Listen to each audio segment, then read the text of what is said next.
Hey, welcome to another album review.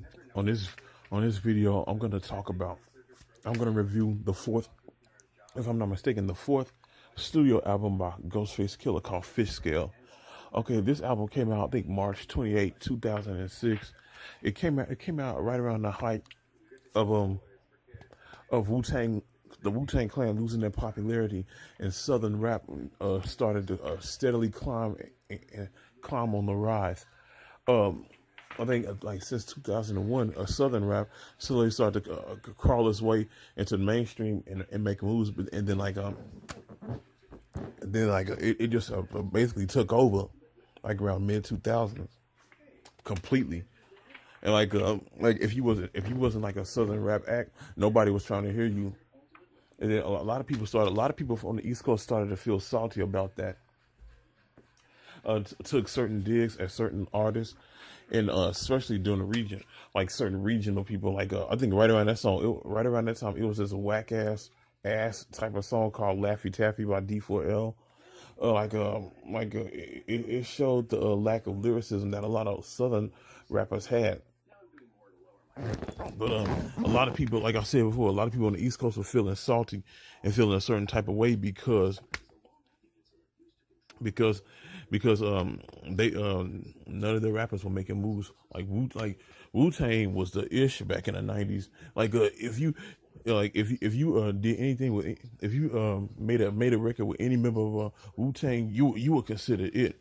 But around 2001, they started to slowly lose their popularity, and a lot of them felt a certain type of way. Yeah, one of them was Ghostface Killah. Okay, he would go to certain venues, certain concerts, and like be throwing mad shade at certain regions, because him and his fellow Tang members were not getting the type of praise that they was several years earlier. And with this album, Fish Scale, the name Fish Scale, which is slang term for uncut cocaine, because because he got that term from that was one of the way that people used to ship cocaine through dead fish. It's through a fresh fish, and just cut them open and put the cubes of uncut cocaine in their stuff. He basically, with that personification and with that metaphor, that simile, he referred to his style as being uncut, like uncut cocaine. Like this was Ghostface at his purest, rawest form, according to him. Especially with songs like Shaky Dog, this Shaky Dog, or Millie Bros that he did with all 9 members of the Wu-Tang Clan. It even featured Old Dirty Bastard. Like they got his tracks on there, even though he died 2 years earlier. With songs like that, or like songs like Back Like That. I like the song that he did with Neo called Back Like That, and Whip You With a Strap. Whip You With a Strap, and Ragu featuring Raekwon. These songs were heavily lyrical, and they was heavily sampled from songs in the 70s. Of course, he stayed true to his sampling with these tracks, and with songs like Dogs of War and Clips of Doom. He just murdered it. Especially like Dogs of War, because it got Raekwon and Theodore in the Theodore unit, which is Trife, Capadonna, and Sun God. Capadonna, who is now who took OD's place as a member of Wu-Tang after Old Dirty Bastard died. And he completely held his own. And especially, and what I like about this album is that he doesn't try to change up his style. He doesn't try to conform to whatever's hot at the moment. He didn't try to get no bouncy bubblegum type of lyrics or pop music. He just went along with it.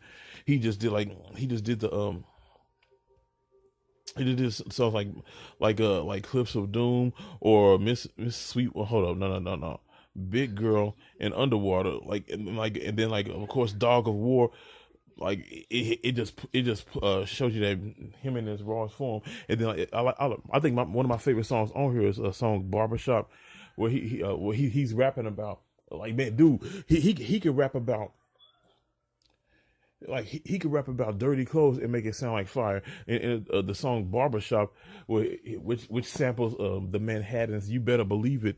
He's talking about, damn, don't touch the side. Damn, I told you not to touch the sides. I'm growing bald on top. You lucky, you cool. I'ma let it ride. The way he painted that picture, it's impeccable. And like songs like "Whip You with a Strap," where he's rapping about his mother disciplining him, or like songs like "Ragu," where they rapping about some dude trying to get them over. He said, "Man, only right." He like Ghostface like, "Man, he ain't related to me." I'm like they talking about some dude trying to scoot him over, or songs like Millie Brook, or like Kilo. I think it doesn't, if I'm not mistaken, the Champ also talk about like well he's kind of taking certain digs at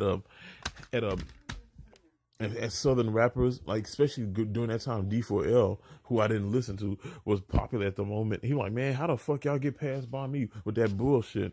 Like, of course he'll feel, even though he was feeling salty, he took it out on his album, and let his lyrics do the talking and just expressed himself in that manner. But like this is one of the great. This is right here is a straight up hip hop classic. But you could like every song on here like just be bumping, man. You just need to have like a good stereo with some heavy bass in order to get the feel of this. Okay, from a scale of 1 to 10, I give this like a 8.5. From a scale of 1 to 20, I give it a 17 and a half. But although it is a very good album, it's a damn good album.